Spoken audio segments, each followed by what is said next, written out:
hopefully this is a mechanism to do that. By the way, DurhamCares never raises any money from the outside. So this is all bandwidth.com money that comes in. So any time you give any funds to a success grant, it goes direct, 100% of it goes directly to the charity. In October, we're going to roll out something called the 100% Fund. In case somebody says, you know what, I don't, there are 8 different charities. I think they're all doing great things. I think that the board of directors may have a better idea of where the money should go, kind of like the United Way, their general fund, except that unlike the United Way general fund, 100% of the money will go into charity. None of it will be withheld from overhead expenses. Any questions on this? Okay, so that's the success grant idea, and if that didn't make any sense, you can replay the YouTube video if you want. And then you can also do the video on the volunteering. So that's another thing that I skipped over. This is Heather. Heather is the director of DurhamCares. Next thing I want to talk about are trips. So we've got a couple. How are we doing on time, Spencer? It's only 10. Okay. Awesome. Next thing is trips. We want to help people to get out and understand Durham and to learn about Durham. We did a bus tour last night with 20 people. That was our 10th tour that we've done over the course of the summer. In 2.5 hours, we start people off at 801 Gilbert Street, which is where Wendy Clark and her sister Jessica is here with us today from Carpet Game Cleaning. Have taken over the old Farmers Exchange on Gilbert Street and transformed it into an office building that now houses 15 different companies, most of whom are social entrepreneurs. We start there, and then we go on for a 2.5-hour tour of Durham, stopping at places like Agape Corner, Christian Boarding School, stopping at the Haytime Heritage Center, going by historic landmarks that we tell stories about that come out of the Endangered Durham website. We go to Trosa for a tour of Trosa. We've all seen Trosa before, and the vans all around. Getting a tour of their campus is really awesome. We go to the Samaritan Health Clinic, which is a free Christian health clinic associated with the Durham Rescue Mission. We stop off at Black Wall Street on Paris Street and talk about the history there. And over 2.5 hours, we talk about the things that are really going on that are really special about Durham. Hopefully, again, providing some sort of a springboard or impetus for people to get involved in loving Durham. So we do these Durham trips, which you see right here. We got a video on that. And then also, back to the whole thing about affording us an opportunity to love our neighbor across the world. Once a month, we do an international trip, taking people from Durham to see organizations in the Dominican Republic or Nicaragua. So we've done trips so far to Nicaragua and India. Later this month to the Dominican Republic. First week in November we'll be to Guatemala. Next year we're going to do East Africa and India again. And then once a month we'll have one to a Latin American destination. We leave Durham Thursday morning, Raleigh-Durham at 6:35 on the American flight to Miami. And we either go to Guatemala, Nicaragua, or the Dominican Republic. And we have people back home to their families by Saturday night. So it's a 3-day commitment. The average trip cost is about $1,500. During that time, you'll see 7 or 8 different organizations and ministries. DurhamCares serves both the faith and non-faith community in Durham. You should know that the international, so a lot of the organizations you see before are not overtly Christian at all. The international trips do have more of a faith-based component, so you're more likely to see youth discipleship and Christian types of charities. You should know that. But this is a great way for people to get together from Durham. In the past, churches would do things like this, where you go and maybe you do a vision trip and you see different organizations. A lot of times it's go to school and you paint a school and help out a school. This is to bring people from different backgrounds together, all from Durham, and then also not necessarily to do a project and put nails in a building or anything like that, but to give people an idea of the different organizations that are on the ground, immerse them in the culture with the hope, again, that they'd say, you know, of the 8 different organizations I saw, gosh, I really like that microfinance institution. I really like to learn more about microfinance and how we can get involved. Or Medical Ministries International, I love what they do in terms of sustainable healthcare. I want to get more into there.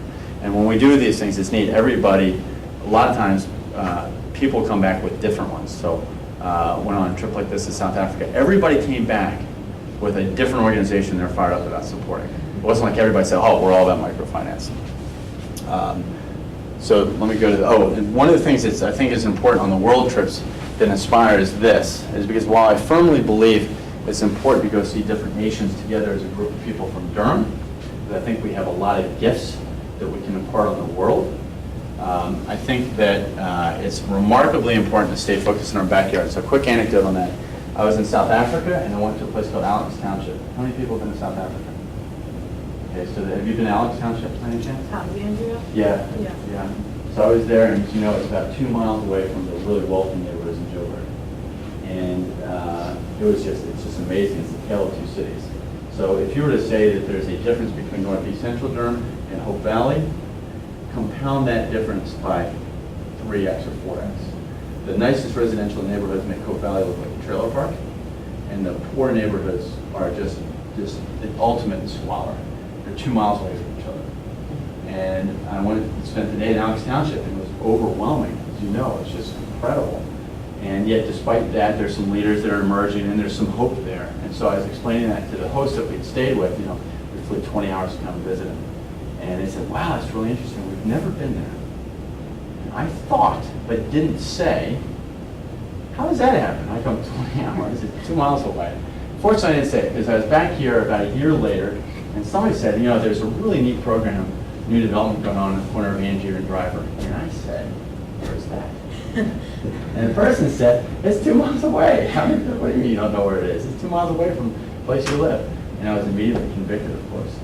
And so every time we take the DurhamCares trip, I make sure we stop at the corner of Angier and Driver, which is the center of the old Northeast Central Durham. And so I say, if you're ever someplace and somebody says Angier and Driver, you now know where it is. So that's the trips element. One other thing I want to show you actually is the video.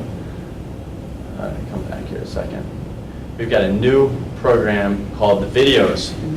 We've got a mosaic and a tapestry. How many people have seen this? Okay, Spencer has. A mosaic and a tapestry. You click on any one of these and you'll hear somebody's story about why they love Durham and what it means for them to love their neighbor. So we've got more than 200 of them. It's growing. We'd love to get submissions from folks. You can see, submit your own video. And then down here, we've got 9 feature videos. So you've got Bill Kalkoff, Ernie Mills, Terry Albaugh, and the list goes on, of different leaders within the community. Because you're like, what in the world does Bill Kalkoff in downtown Durham do, right? I know Bill, and I still want to know, right? And so you understand the impact that Bill makes in Durham and why he does what he does and what it means for him to love his neighbor. We're looking to collect more of these. We're looking to collect more of these. We'd like to have more than 1,000. What we're after here is somewhat of a cultural change. So people see something like this and they stop and they think, what is it? Do I love Durham? I guess I do love Durham. Why do I love Durham? And then what does it mean for me to love my neighbor? And so those are the things that we're really after here. Quick fundraising thing we're going to do, which is going to be fun. And also it's a plea to you to the extent that you know community leaders who are really into cycling. We are going to, rather than doing a charity benefit concert, because that's been kind of done, we're going to be entering in a team into the Race Across America cycling race next year. 8 community leaders to race across America in a relay that takes about 7 days. Somebody's always on the road. And we've got 5 people signed up. Chip Denton, the headmaster of Trinity School, and we've got Christopher Gergen from School of Public Policy at Duke, and Dave Hoffman, who's the dean of the MBA program in Carolina. We're looking for a couple other folks that are Durham community leaders to join us in this initiative that will raise money and awareness for Durham charities. 100% of money raised will all go to the charities. It won't go to a boondoggle for 8 guys cycling across America. It's all going to be about awareness for these charities. That's something we're excited about. But let me, another thing, one last thing I want to tell you about, to the extent that you have an interest in participating in this. We're launching a program with the Durham Public School System to foster entrepreneurship for Durham High School juniors.